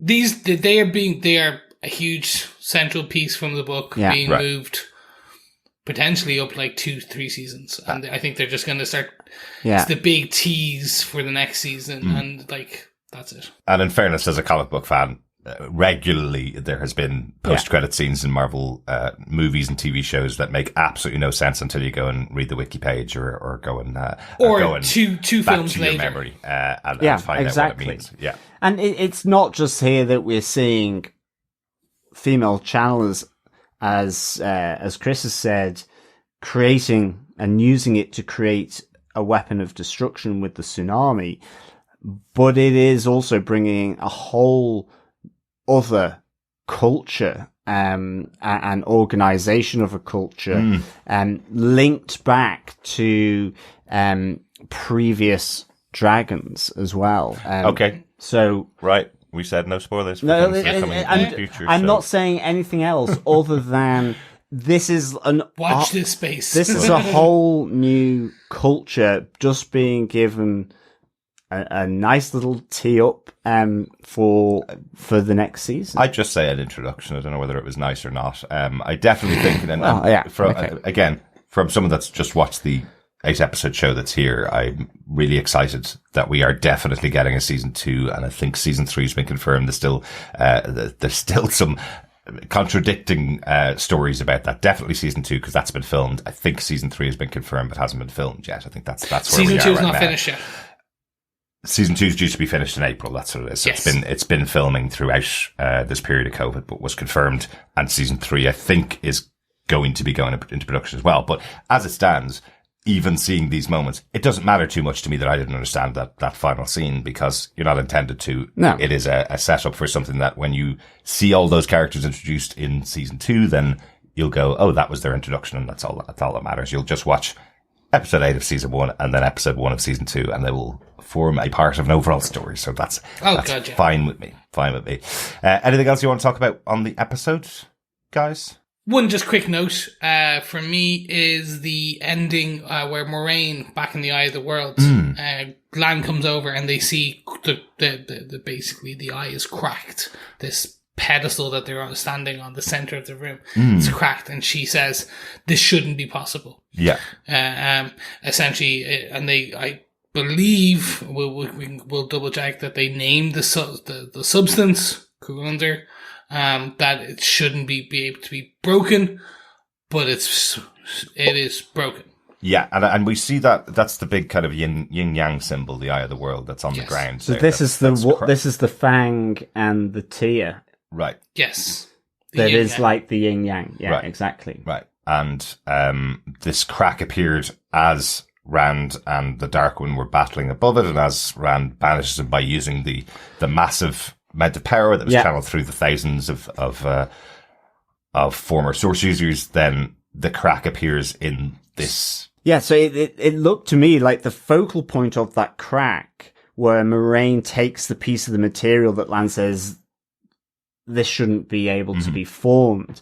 It felt to me like that was where the Dark One was standing when Rand attacked him. It was, definitely. And I'm wondering then, is that purposeful, why the Dark One ultimately doesn't attack? There's no big battle where he's moving around. Is his aim was to utilize that power being channeled by Rand to break one of the seals ultimately on his prison. Right. To weaken it further so he can gain entry into this world in reality, rather than just through the dreams and the images that he's able to, the realities he's able to create. So I thought that may explain why you don't have this huge showdown, because there is an intent there from the Dark One to weaken the bonds that are keeping him locked up at the Eye of the World. Okay, interesting. I know that this is what Moiraine says, makes her realize this is only the first battle of many. The final battle's a long way away, and that's what we heard from Padden Fane. That we heard that this was just the first battle. So interesting that's the realization. I'm not sure whether that comes across in the scene itself between Moiraine and Lan. But no, the big thing is just that something that is unbreakable has been broken. Right. Yeah. Be it by the Dark One, be it by Rand, be it by the One Power, something that should not be possible has happened. There. Yeah. And again, just the material type. Think of it as like unobtainium or adamantium for any of our Marvel fans, or what's the one in Valerian steel for Game of Thrones, and I can't think of the Lord of the Rings one, the elf steel. It's that kind of mithril. So there you go. I got all of them in the end there. There you go. That unbreakable metal got broken. Absolutely. I've just got one other note to talk about that we haven't talked about so far, and it's just because of Lan in this episode. I really liked Lan throughout this episode. He didn't fit into any of the points that we have, just his moment with Moiraine that's there. But his moment with Nynaeve, I think, is fabulous. Oh, God, yeah. Where he effectively has lost everything. We learned earlier on in the season that he's lost his entire legacy. He was a potential king in a city that was lost. So He then went and joined Moiraine and became her warder, which he's now lost that connection between the two of them. We find out at the end of the episode that can't be restored. Because she has no connection to the source, she also can't restore the connection with, her warder. But he also loses Nynaeve here as well. Their relationship was had gotten together. They'd become, very close. They had been together in the previous episode, but he's effectively saying to her, now he knows she's a wisdom. She can't get married. She can't be with him anyway, but that may change when she becomes an Aes Sedai, if that's her path. And he kind of gives this absolutely beautiful, beautifully worded, close down to their relationship, let's say, end to their relationship, where he says to her, I'm going to hate the man that is with you because he's not me, but I'm going to love him if he makes you happy, which I think is a lovely kind of, ending point. Lana's effectively saying that my destiny belongs somewhere else. Don't wait for me if you do feel that you can have a relationship with somebody else when you become an Aes Sedai, but I will hate him and then I'll love him if it makes you happy. But he also says she's a massively powerful person, massively strong person. And, I think it's a great moment between the two of them, and a great moment for Lan as well, and what he's accomplished throughout the series. I think he's become one of my favorite characters in the entire show, and I think he does have a great moment here that just didn't fit into the major points. Yeah, and it may all change, because if Moiraine, depending on how long she is cut from the one source, because he says lift the shield that's masking their connection and bond, and she says, I can't. Exactly. So ultimately, that might allow a bit of room for Nynaeve. Yeah. The very big thing is whether she is stilled, i.e. she has been gentled. The female version of gentling. I was wondering why you were saying stilled. Sorry, yes. Okay. Stilled. Sorry, that is from whether she's been stilled, which is her connection has been completely cut off, and she is no longer ever going to be able to touch the source again, or she's just been shielded and the shield has been placed and just tied off. And like, where what we've seen is when they're shielding, they're holding that shield in place. They're there. The Dark One also has there is also the ability to shield and then tie the weave off, tie the power off, so it just sits there. That one thing that like a flame. If you build a flame, you can continuously channel that flame there, or you tie it off, and it just the flame stays by itself there until the power burns. So the question is whether she's shielded or stilled. Okay, and that's going to be the very interesting story for season 2, because if she's stilled, where she goes from there. If she's shielded, how does she get her access to the power back at all? Yeah. If anything. Yeah, that will be interesting to see, definitely. But with that, ladies and gentlemen, boys and girls, wheelies and wheelers, I think it's about time we wrap up this show and come to the inevitable question, which really is, we have spoken. Did you enjoy this episode of The Wheel of Time, this finale, this episode 8, The Eye of the World, Derek?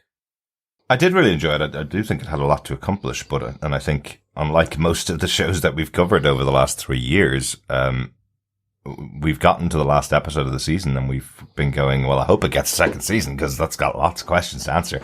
We knew all along throughout the season that there was a second season coming, which does allow them to ask loads of questions that don't get answered in this massive finale with loads and loads of stuff going on. So, if we had gotten to this episode like we usually do and we're going, is there going to be a second season? I'd say it was the story that was told in this one episode, wasn't told as well as it could have been to someone like myself who hasn't read the books, but at least I know a lot of these questions will be answered, by next season, when it comes back. So overall, I thought it was pretty stunning. I thought it was up there with, an episode of season 2 or season 3 of Game of Thrones. I think the budget has been used amazingly well for this show. Everything is on the screen. The level of detail they're going into in the show is fantastic for the first season of a show as well. So yeah, I really do think this is highly worth everybody's time to watch this season of the show. But there's loads more to come, which is good to know. Great. Jonas, you have spoken a lot this episode, but did you enjoy this episode? I really did. I'd give it 4.5 microwaved channelers out of 5. Crispy. Crispy channelers, yeah, exactly. I've just realised what they reminded me of. Oh, from Iron Man 3. The guys from Doctor Strange. Oh yeah, okay. The mindless ones, the acolytes of Dormammu. With the eyes, yeah. And I also thought there was a touch of Iron Man 3 as well, with Extremis as well, with it the fire under the skin. Really? So do you know what it reminded me of? My poor cooking skills sometimes. Not gonna lie. But I'd give it 4.5 microwaved channelers out of 5. I thought this was really epic. I really liked it. I loved the battle at Faldara. I thought, and having the 5 women there, including Nynaeve and Egwene, just sending forth the one power was really good. I loved how it went intimate with the Dark One and Rand. I thought the Rand was really good in this. That the idea of him struggling, I thought he captured that so well. The guy that plays Rand. I loved how the Dark One was presented and the form he took.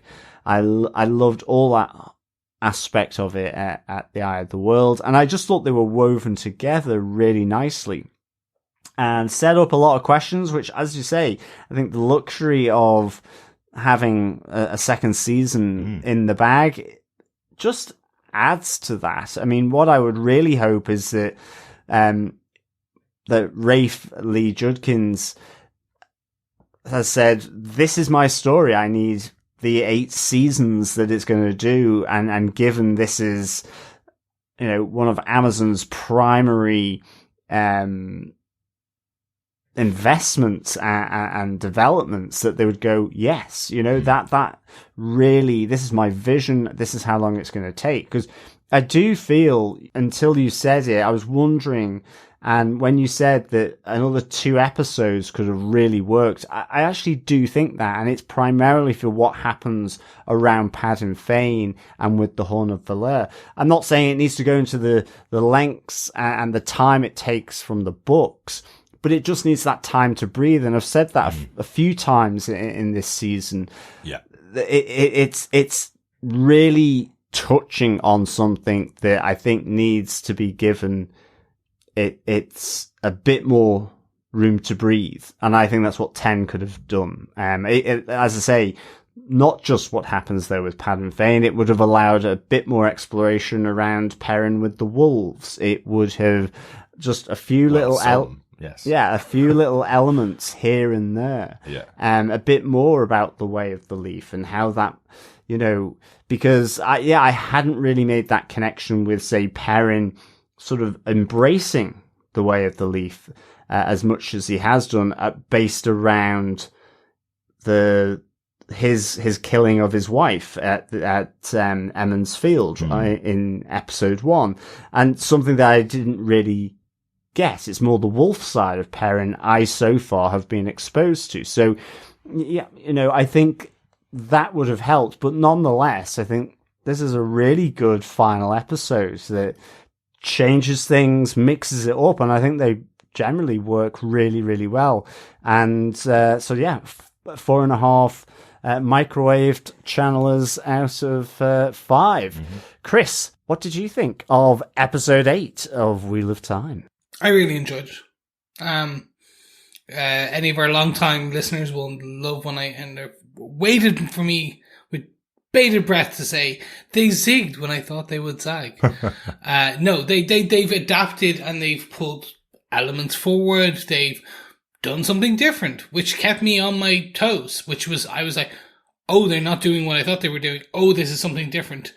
Oh, this is this. Oh, this is that. Oh, no, that's not this and that's not that, which I really enjoyed, because that gives me something to look forward to. Yeah. Very much, because then I don't know. And that's fun. I may know what the end destination is and what it may look like in the end, but really for me, this was something new that I could watch and could enjoy as much as you guys. So I really enjoyed this. I really had a lot of fun. I thought it could use a bit more time. I think overall this season could use a bit more. My assumption is, and my hope is, we definitely get season 2 and we get a season 3. Mm-hmm. And then that momentum carries it forward. Yeah. Because Amazon is trying to break into this. Yeah. And they are very much, they have this and the Lord of the Rings.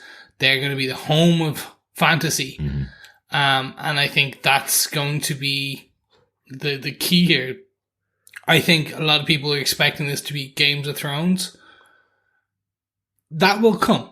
Those elements of nations battling nations, mountains battling mountains, whatever way you want to call it, will all come. This was a lot of the setup around giving you the introduction to the world and the people and things like that. So overall, I really enjoyed this. But yeah, I think that brings us to the end of our discussion of episode 8. But you know what? We're not the only ones here. We also have feedback from our fellow wheelies. And first up, we got an email from the one and only Victor Sellers, who had this to say. Season greetings, wheelies. This season finale really struck a nerve with me. What is the connection between the young girl and the tsunami on the Western Shore? I assume the old tongue was spoken in the opening scene. Yes. I found it impressive and reminiscent of my first conversational Klingon lessons. Excellent stuff, Victor. Yes. Love it. What is in the box Padden Fane took away? More of the crystals Moiraine found? Can we consider Rand and company spoke in the wheel with Moiraine as the hub? Very good. Could it be that all 5 of them compose the Dragon Reborn? I feel sorry for Lan. He is really screwed and can't be with Nynaeve. Lost his bond to Moiraine and still must protect her. I noticed Rand had both light and dark streams surrounding him in his encounter with the Dark One. Was this due to the proximity of the Dark One or just a property of the Dragon Reborn? Really good questions here, Victor. First and foremost, the channeling that's Rand's channeling. It's the male channeling. It's the white and dark. The taint is the dark. So that's just when a male channels, much like Logain in the beginning of the season we saw. It's that white with the dark kind of tendrils around it. Yeah. And I know why that can seem confusing, because Logain called himself the Dragon Reborn at the time as well. So it's not just a Dragon Reborn thing. It's not just because he was close to the Dark One. It's every male, if you do see them channeling, should have that in there, the white and dark, ever since the world was broken by Lews. I know. I can't believe you're saying this. This is great, Derek. There Well done. As for the connection with the young girl and the tsunami, it's not her pulling a tsunami towards her. It's the channelers on the boat that are creating the tsunami, which is going to kill the little girl. Just a bit. And crumble most of those cliffs, I guess. Absolutely. The box that Padden Fane took away, that's the Horn of Valere, is what they're saying. This is a central tool that can be used in the final battle by the Dragon Reborn. Yes, and those crystals Moiraine found was the Krulander, it's the seal that broke. It's the floor that broke. Yeah. They're not crystals, that's the substance. That's it. And I'm definitely, I like the question, could all 5 of them compose the Dragon Reborn? At this moment in time, certainly it seems that Rand is the Dragon Reborn. Yeah.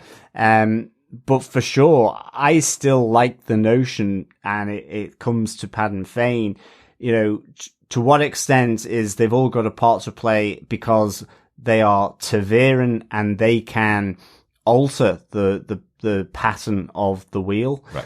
Or to what extent, I like the idea of, by our powers combine element of Dragon Reborn. Certainly because I'm not that far through the 1,000,000 odd books that he wrote on it. 50. So to me, that's still a really sort of tantalizing theory that it could be all 5 of them when their powers combine. Captain for sure. Planet. Definitely. There are definitely cooler references than Captain Planet, Chris, aren't there? Well, when our powers combine. Earth, fire, wind, water. I'd probably go for Battle of the Planets. You could go Battle of the Planets. Much cooler Voltron. 80s cartoon. And Voltron. They could go left field and say, by the power of Grayskull. They could, but that would also make no sense. It wouldn't. But you did finish a second book of the Wheel of Time while we were in our imposed lockdown over the last 10 days. So you are 2 books in. You started the season only just 1 book in. Just the one. I started the second one, but now I managed to finish it with the time in COVID lockdown. So I guess every cloud has a silver lining. There you go. And I have ordered the 3rd book. Yeah. And this 8-episode season has taken from all 3 books. Even the name The Dragon Reborn, which is the reveal of Rand as the Dragon Reborn, is in the 3rd book. So interestingly, it's taking pieces from each of those 3 books and pulling them into this 8-episode season, which I thought was quite surprising. That it would take that much. But again, when you have the opportunity and you're trying to tell this broad story, you may need to pull stuff forward so that it makes a more coherent story, like this season has seemed to be. Yes. And also, Rand and company are the spokes of the wheel with Moiraine as the hub.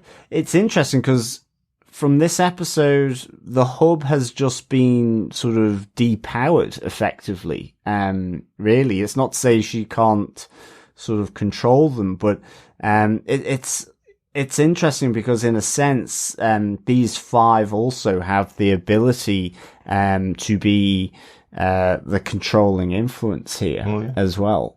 So. And almost Moiraine is an agent of them as much as, she may actually feel they have pulled her to them to assist them as Ta'Veren and have altered the pattern. Who knows? Okay. Anything can be said with a Wheel of Time, I guess. Exactly. Yeah.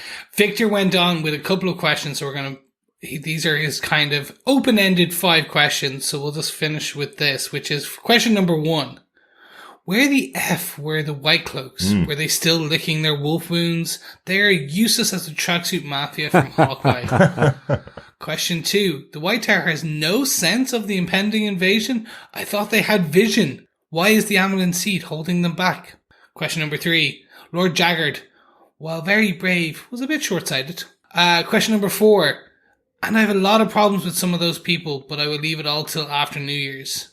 Oh! And question number 5, Matt, I'm not done with you yet. Much love to the TVPI and our fellow wheelies. Looking forward to interacting with all of you in the new year. Happy holidays, Victor Von Doom. Thanks, Victor. All of those points and more will be answered in season 2. Well, there were some answered in the episode. Yes, you're definitely right. The White Cloaks are licking their wolf wounds. That battle that happened, that's kind of put them in their place for the moment. So they weren't going to be involved in this battle at Fal Dara. There is a mention of why the Aes Sedai aren't joining with Fal Dara in this battle. It's just because they haven't called them in for so many years. It's too difficult for them to get word to the Aes Sedai to bring them into this. He should have been in more contact with them in the past, is what the Lord of Fal Dara says. They're also miles away. Yeah. And the only reason our group got there so fast is because they took the ways. Exactly. That's other true. people don't take the ways. Yeah. And the White Cloaks, the wolves attacked one small company. The question is, true. They did not, the White Cloaks are army level military kind of group. That's true. So they are huge, they are everywhere. This all happens in the space of less than 24 hours. Right. They arrive, they sleep one night, they go, because when they wake up, Rand's already gone, and then later that night, or that evening, of the second day, the Trots attack. Yeah. There you go. But thank you so much, Victor. Yes. Really appreciate you writing in, asking all those questions, I should say, and for us answering. But again, we look forward to hearing more from you in this year, 2022. Yes, thank you, Victor, for the feedback. Really good. I hope you had happy holidays as well. Mm-hmm. We also have another email through from Coffee and Vodka, who says, "Greeting, light drunk wheelies. The difference a year makes. In 2020, near starving for content. Now, shows like Foundation, The Nevers, YOY, The Last Man, and Shadow and Bone go almost unnoticed in a subsequent surface of it. In this choosy viewers market, the popularity of Wheel of Time is no small thing. This episode and season have shown it's well earned. Epic battle, evil's test of the champion, and grand sacrifice. All the boxes were fantastically checked. Although raising as many questions as it answers, I think I'm not going to be the only one doing a bit of reading in between the seasons. No specific notes other than wow, just wow, cannot wait for season 2. 5 Imagine Dragons, Rand's A-reeling, and breached gaps out of 5. Yes, we don't want too many breached gaps, of course. Coffee and vodka, that sounds like a medical condition. Traditional, heartfelt holiday greetings from Coffee and Vodka.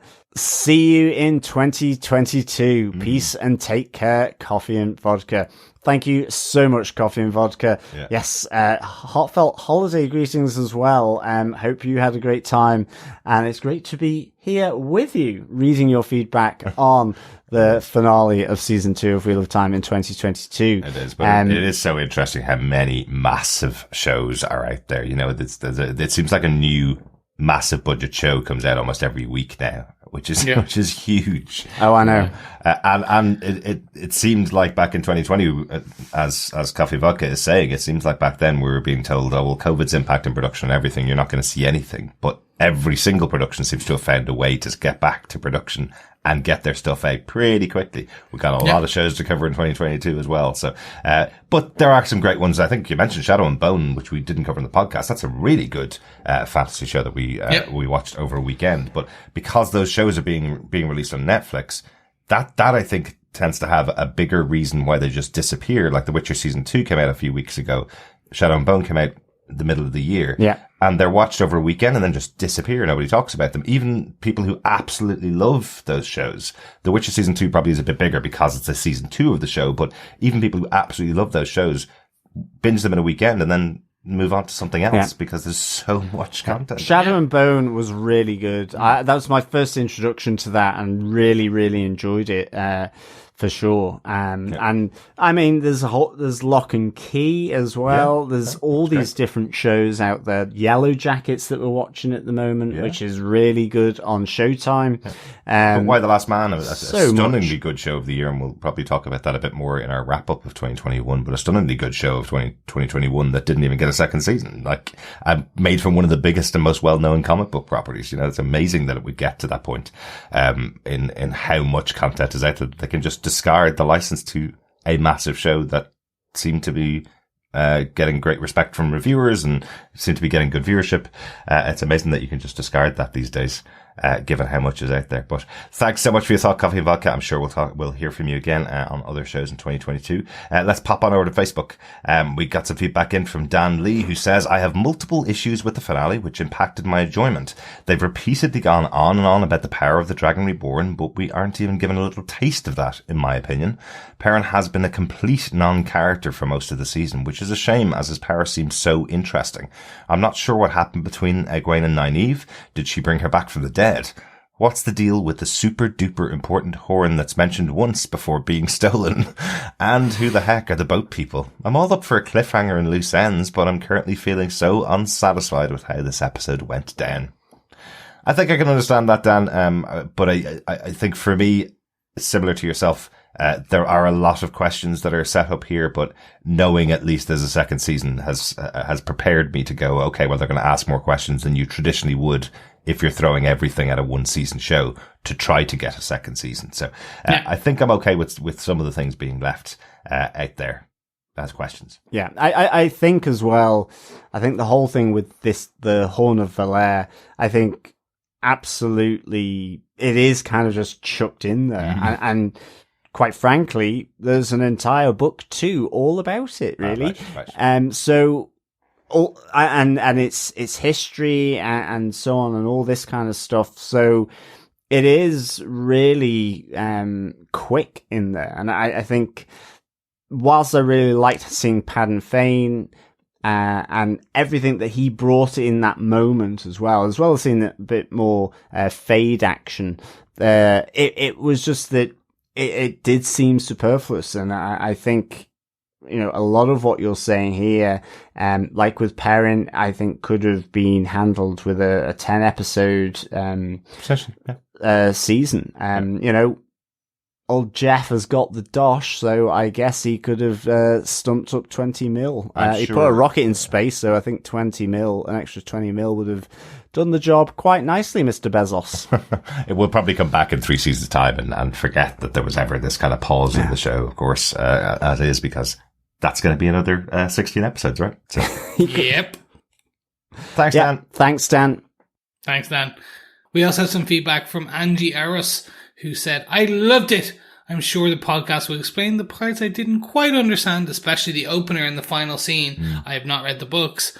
I wish a little bit that there had been 2 more episodes to expand on some of the story and characters, especially Rand's butt-kicking mama. Feisty Nynaeve has been my favourite character until Rand's mum appeared, yanking capes, knocking guys around, and trying to give birth all at the same time. Awesome. I was sad that Nynaeve might be gone, but glad she's not. Thanks for all you do, guys. You're appreciated. Wishing you and all the Wheelies a Merry Christmas and a Happy New Year. Thank you, Angie. Yeah, Rand's mother is a butt-kicking mama. That's probably the best way of putting it. Yeah. So good. What a great opening sequence that was. Definitely. Really cool. Thanks, Angie. Yeah, thank you so much, Angie, for the feedback. Hope you had a great Christmas and New Year as well. Dr. Bob Phillips says, gripped. So between us, we think we now have confirmed of the 5-headed nature of this gang. Weaponized wisdom brought back to life by the ultimate healer, which is why Egwene wore so much yellow, not just to aid pronouncing her name. Pacifist wolf, redeemable rogue, circa season 4, and the pretty dragon. We've got the peddler payoff in spades, a special horn, breaking the unbreakable, and a deeply unanswered mystery about why everyone seems to honour the builders, except Padin Fane. Oh, and the tsunami, which would so have been a post-credit scene if Wheel of Time did post-credit scenes. Most definitely, Bob, complete post-credit scene. Just, I guess they don't want to rip off Marvel in this day and age, and probably mess with their auto play next episode thing as well. Yeah, exactly. Certainly, yes. Padman Fane doesn't seem to honour the builders that much with the little twist of the knife, and I think your descriptions of the 5 members of the gang is just spot on. Yes, I realised Egwene used to wear quite a lot of yellow. She does like it. Her favourite colour. Definitely, yeah. Great description, Dr. Bob. Thanks so much for your feedback. Jamie Lawton says, the pre-credit scene, again, opening an episode with an OMG moment. It was funny. I was watching it with my 12-year-old son, and he says to me, 3,000 years ago? Their clothes look modern. Then the scene at the window hits you. I'm afraid I only have a weak D&D reference this week. Pretty sure Perrin is a shapeshifter, which would make him a druid. Though we haven't seen him change as of yet, just his eyes becoming gold. Thanks, Jamie. Well, you almost got to the end of the season with a D&D reference every week. That's pretty good, right? It's very good. It's great. Yeah, really good, Jamie. But just wait for season 2. We're expecting one now in episode season 2 now. You've started a trend. Exactly. Yeah, and totally with you on the scene out the window, for sure. It is just really, really cool because of all the stonework around the Tamyrlin Seat and Lews Therin. You just then look out and you have the spaceships or flying cars. I was half expecting to see the Jetsons sort of go whizzing past the window. There you go. Look what we could accomplish if we all work together, huh? Thanks, Jamie, for feedback. Great to hear from you. Yes, thank you so much, Jamie. And to end our feedback, we have the one and only Steve Brown with a Steve Mail. Hello, Derek, John, and Chris. So sorry, Derek, that you and John are stuck in isolation, quarantine. Gosh, that's just terrible. But I can't wait to hear you guys talk about Wheel of Time, the last episode. I can't wait for next season. We got to see the new actor they cast for the part of, what's his name? Is it Ben? Not Ben. Matt? No, Rand. Right? Oh, it's been it's only been a few days since I watched it and I'm still like foggy, but I cannot wait to hear you guys talk about it. I can't wait for the next season to see where it goes and what we see with Rand being the Dragon Reborn and now with Moiraine and whether she's powerless or if she's going to get her powers back. So anyway, Happy New Year and hope you guys are well after your isolation/quarantine. Talk to you later. Thanks so much, Steve. Yes, they are here. Yes, thank you so much, Steve, for the kind words. We were in isolation in another country, trying to seriously get the test required with the right result before we could fly back. So otherwise, luckily for us, having been double vaccinated and boosted, then it was pretty mild. And it was, but when Chris was describing that, 3,000 years ago in Wheel of Time, there was all these great advances in technology, and then the world was broken, and we went back to medieval times or before. It was like that was just like staying in John's mum. I know. My mum used to have Wi-Fi and internet, and then decided just to cancel it because who needs internet? She doesn't need it anymore at 84 years old. And so, yes, we were dealing on our mobiles with intermittent 5G going on, I guess, if that, dare I say it. But thanks so much, Steve, for those kind words and for the feedback as well. Absolutely. Just to point out, the scene that's in this episode of Mad is actually, I think we mentioned it while we were going through the discussions there. It is actually the original actor who played him in season 1. It's just I think they used a piece that was recorded of him earlier on in the season. The actor that's coming in for season 2 hasn't actually filmed anything yet. He's on board for season 2, and we'll see his appearance at the start of the season. I wonder what they'll do with him. I wonder will they make any mention of the fact that he looks slightly different to the other actor. I hope they do. Yeah. I hope they have to do so. I'm hoping it's like basically that he's in the White Tower and someone changes his look to make him look like someone else, so that essentially he can walk around the White Tower. So the Red Aes Sedai don't hunt him down or something. Yeah, exactly. Yeah, and we have seen that the Dark One can do that, right? He's changed his face in this episode, so we can see it's in the universe that people can change their faces, I suppose. So exactly. But there you have it. Thank you so much for everyone for your feedback. Thank you, Steve, for the voicemail, and thank you so much, Wheelies, for joining us for this season. If you have any other feedback, don't forget you can send it to feedback@tvpodcastindustries.com if you want to make sure you keep up to date on all the news. And also, when we come back about the wrap up, we'll also have the results of the tavern quiz next week, but you can quickly send them in. If you're hearing this at lastminute.com, you can still squeak in by the line to feedback@tvpodcastindustries.com. Make sure you can also join us at Facebook, facebook.com/TV Podcast Industries or facebook.com/groups/TV Podcast Industries. We're also on Twitter @TV Pod Industries, where mostly Derek and John are doing all the tweets, but that will change. I'll be a bit more involved. Absolutely. He always says that. I'm sure he will. Yeah. Thanks so much for joining us for another season that we've covered on TV Podcast Industries. We have tons coming up this year, but it's just such a weird world now where they don't put release dates on anything. It used to be that things started in September and finished in May. And that's basically what you had. But I think we have something like 10 or 12 different shows and movies that we're going to be covering throughout this year. And there's not a release date, as far as I'm aware, for any of them at the moment. I think the only one maybe is Picard at the end of February. But we have 4 Marvel shows to come out this year. So that means one of them is going to be dropping very soon and with very little upfront timeline being given to it. So it's going to be very difficult for us to plan what we're covering and when. But we'll be talking all about that on our view of 2022 next week. We're talking about all the shows that are coming up. And we might have a couple of release dates to slot into your diaries for the year. Yes. But if you've enjoyed what you've heard, don't forget to head on over patreon.com to support the hamsters in the wheel and our editor in coffee by go to patreon.com/TV Podcast Industries, where you can just support us for a $1 bill or a piece of gold, a bit of the true source, whatever way you want to support us on a monthly recurring fee. Or if you want to do a one-off quick support, you can head on to buymeacoffee.com/TVPI and support us with a bit of coffee. I like how you said that, Chris. I know doing 101 episodes, I think we ended off with in 2021. I did feel like I was an editor in coffee at some points. Yeah. The vat full of coffee. And of course, remember, fellow wheelies, you can head on over to subscribe, share the podcast, because sharing the podcast is sharing the love as well. Any support you provide, whichever way you choose to do it, is really very much appreciated.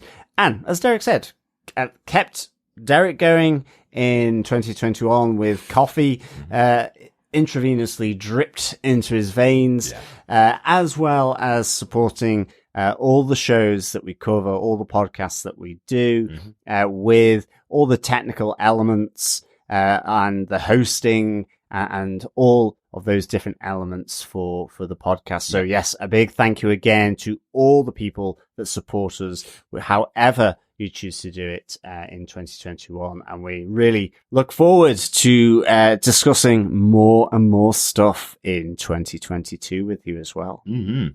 Thanks so much. We'll talk to you again next week. Speak to you again soon. Yes, thank you so much, fellow wheelies, for joining us. As always, great discussing everything about the Wheel of Time.